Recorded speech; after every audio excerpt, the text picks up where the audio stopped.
What's a true fact that leads to scary thoughts? Serious? Please like and subscribe to support this channel. We are insignificant specks, clinging to each other as we travel alone through a vast and unforgivingly frigid space on an organic spaceship that could be easily wiped out by the right asteroid. No one would ever know that any of humanity ever existed. It would be like we never did. Carl Sagan has a great speech about this, though his is more heartwarming. Look for a recording of him saying this for the best effect, or at minimum look for the picture. But greater than a pale blue dot, greater than the following excerpt from Carl Sagan's book Pale Blue Dot was inspired by an image taken, at Sagan's suggestion, by Voyager 1 on the 14th of February 1990. As the spacecraft was departing our planetary neighborhood for the fringes of the solar system, it turned it around for one last look at its home planet. Greater than Voyager 1 was about 6.4 billion kilometers, 4 billion miles, away, and approximately 32 degrees above the ecliptic plane, when it captured this portrait of our world. Caught in the center of scattered light rays, a result of taking the picture so close to the sun, Earth appears as a tiny point of light, a crescent only 0.12 pixel in size. Greater than, that's here. That's home. That's us. Greater than, look again at that dot. That's here. That's home. That's us. On it everyone you love, everyone you know, everyone you ever heard of, every human being who ever was, lived out their lives. The aggregate of our joy and suffering, thousands of confident religions, ideologies, and economic doctrines, every hunter and forager, every hero and coward, every creator and destroyer of civilization, every king and peasant, every young couple in love, every mother and father, hopeful child, inventor and explorer, every teacher of morals, every corrupt politician, every superstar, every supreme leader, every saint and sinner in the history of our species lived there, on a mote of dust suspended in a sunbeam. Greater than the Earth is a very small stage in a vast cosmic arena. Think of the rivers of blood spilled by all those generals and emperors so that, in glory and triumph, they could become the momentary masters of a fraction of a dot. Think of the endless cruelties visited by the inhabitants of one corner of this pixel on the scarcely distinguishable inhabitants of some other corner. How frequent their misunderstandings, how eager they are to kill one another, how fervent their hatreds. Greater than our posturings, our imagined self-importance, the delusion that we have some privileged position in the universe, are challenged by this point of pale light.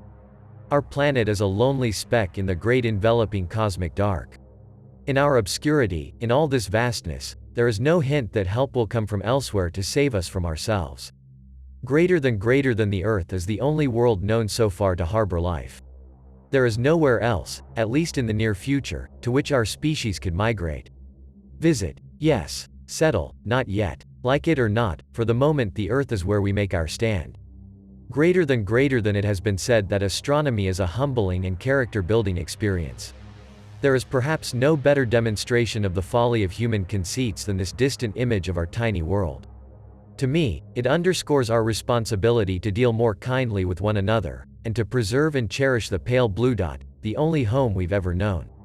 Greater than, Carl Sagan, Pale Blue Dot, 1994. How many people can you name who lived over 100 years ago? Probably a lot. What about 300 years ago? Some, I'm sure. 500 years ago? 1,000? 2,000? As more time passes, more and more people are forgotten. Very few will have their names live on. Jesus, Buddha, Muhammad, Julius Caesar, Cleopatra. For the vast majority of people, there will be a time in which it's the last time someone has said your name or thought of you after you die, and you will be forgotten like the other 999% of humanity. The fact that one day, all of your memories and your thoughts will be lost forever. Gone. Every great vacation you had, every regret you had. At first, you put this thought in the back of your head, but for me, I slowly started to rethink my life choices and who I was. Knowing that in 1,000 years, no one knows who you are, makes me feel like life is pointless, and it scares me to death about this. In simple terms, a cancer cell is a cell that is damaged or not working properly, which leads to rapid division and abnormal mass growth. Our body has mechanisms to kill cells that aren't doing their job properly, and every day, non-stop, our body looks for them and kills them. The problem of cancer are not the damaged cells, is that our body missed one pesky lit shitty damaged cell, and now it is divided and replicated, and turning into a growing mass. Since the moment we are born, we have these faulty cells. And since the moment we are born, our body works to correct it by killing them. Every single day until you die.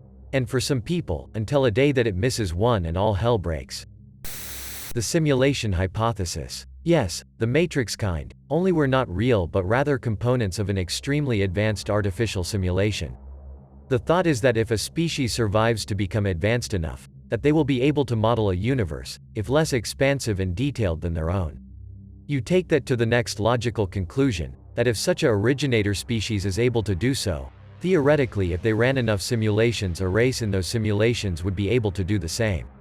Etc. etc. The hypothesis being that if it is possible to create a simulation of reality that we experience, we are most certainly living in one statistically. The only question is whether it's possible, if advanced enough. Those that favor the proposal posit that extreme limits of reality as we know them, Planck length, the speed of light, the visible universe via the total universe because of early expansion, are aspects of our simulation's resolution. Life can end at any point in time, and you might never know it. You could be walking down the street and a semi with malfunctioning brakes could come barreling down the road and hit you at 50 miles per hour. You'd never know what hit you. You could be babysitting younger siblings at home while your parents go on a date, and they might never come back home. It's really scary. Cherish life, people. I know everyone says it, but it really is precious. Think about it. Statistically, you will directly encounter 34 to 38 people who have murdered, not killed, i.e., killed in war, combat, accidentally killed in a car accident, inadvertently caused a death, etc., another human being during the course of your lifetime. In just the United States, there are likely between 2,200 and 2,400 serial killers. However, there are only about 50 to 75 known serial killers across the US.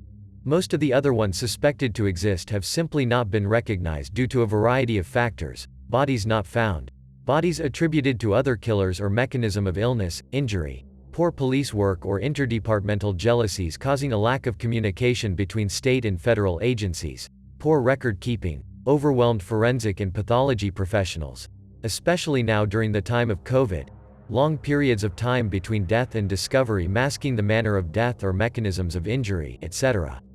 Serial killers have gotten smarter and more capable over the years. Books about serial killers and their methodology are exceedingly popular, and while most people who read this material will never hurt anyone, active or burgeoning serial murderers are also huge fans. They learn what has worked before, how other murderers were caught, and how to pick and stalk victims. Effectively, they use such literature as murder primers. They also consume volumes of material on law enforcement investigative methods and forensic science. While a lot of more recent methods and material are held back from the public, enough information is generally available that the one and done killer may get capable enough to collect many victims before they are caught. California has a moderately high number of serial murderers, but only because their population dwarfs that of most other states. On a per 100 kelvins people basis, Ohio and Alaska have serial murder rates that put California to shame. Speaking of Ohio, just Cleveland and Cincinnati likely have between 16 and 20 active serial killers right now who have taken victims within the last 2 years. Ironically, the COVID-19 pandemic has almost certainly saved the lives of certain people who absolutely would have died otherwise had their stalker, killer been able to carry out her usual hunting activities. Yes, there are female serial killers, although they are significantly outnumbered by their male counterparts. It's currently estimated that there are approximately 24 such women in the US. Most of those are working in tandem with a male partner, but there are suspected to be a very few, in the single digits, who are operating completely autonomously. Female serial killers tend to be poisoners, including intentional drug overdoses, but there have been female multiple murderers who have been known to employ guns, knives, garrotes, or other weapons to stalk and kill physically. Females are also much more likely to be personally known by their victims. Male serial killers tend to choose and stalk victims from afar without making themselves known. The medical field is extremely attractive to those with murderous intent.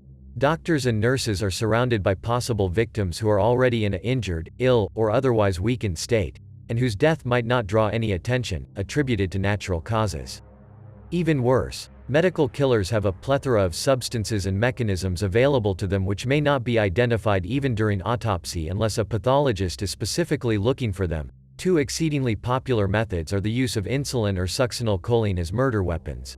Both of these drugs metabolize very quickly into chemicals which occur naturally within the body and can be very hard to identify as aberrant during postmortem. For anyone who read all the way through this, good luck ever sleeping again. Also, don't take my word for it. A lot of this information is available online, and the Behavioral Science Unit at Quantico has produced thousands of pages of material related to exactly this subject matter, and their descriptions are substantially more vivid than what I've offered here. Everything you see around you will, at some point in the future, be destroyed. From the phone you're reading this on, the house you live in, the furniture, the streets, everything. It'll all wear down in ruins. Even the earth. It'll eventually crumble away, or get burned up in the wrath of the red giant. Those old Roman ruins? That will happen to our cities. It's only a matter of time, and there's no telling when. Reality exists entirely exterior to the way our brains are coded to understand it.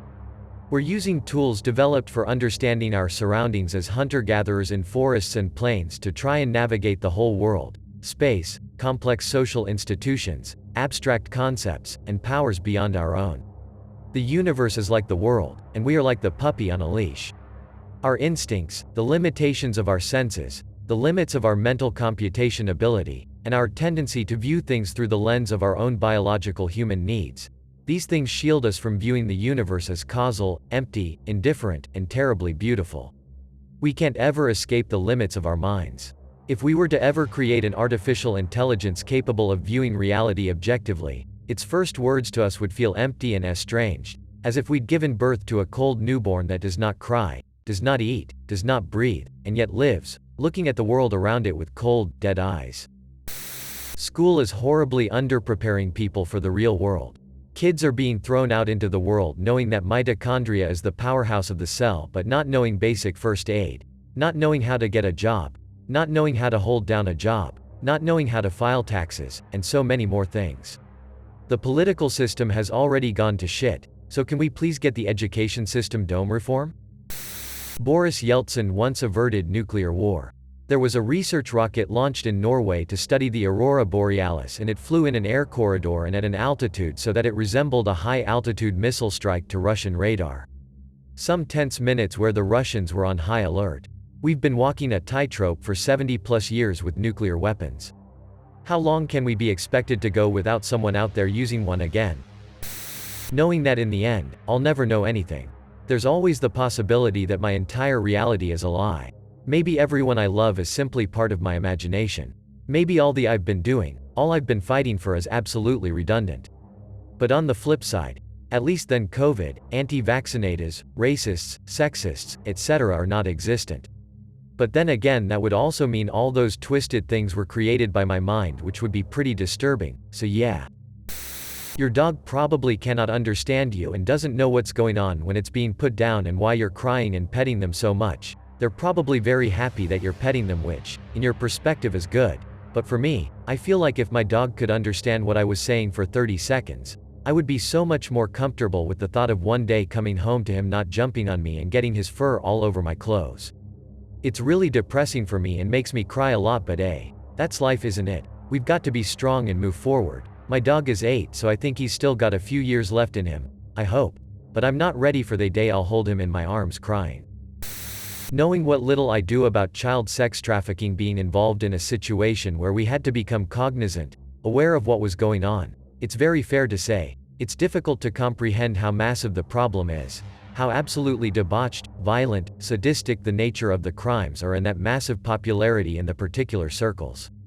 You become very sympathetic to the victims and people who have to investigate these crimes really fast, and you realize also, that even with a death penalty, no justice system, not the US, or anything in the EU or China, has anything like an appropriate form of punishment for the perpetrators.